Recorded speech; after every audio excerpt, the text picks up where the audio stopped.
Vous avez peut-être assisté à leur déménagement, c'était en octobre dernier, au pied du château de Blois. 3 statues monumentales qui dormaient dans les caves du monument depuis plus de 80 ans retrouvaient alors la lumière du jour. Elles étaient déplacées pour être confiées à une restauratrice d'Indre-et-Loire.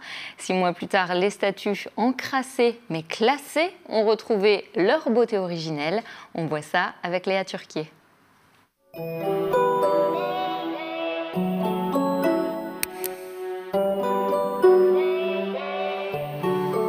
Plus que des petites retouches pour ces colosses de plâtre.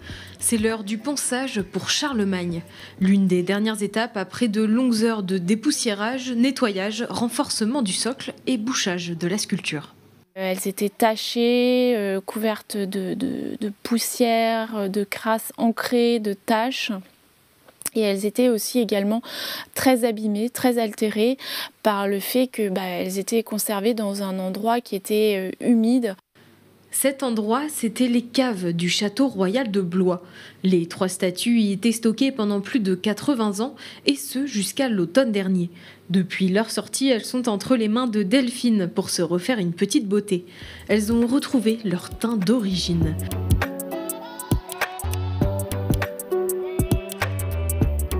Les sculptures sont imposantes, plus de 2 mètres de haut à restaurer.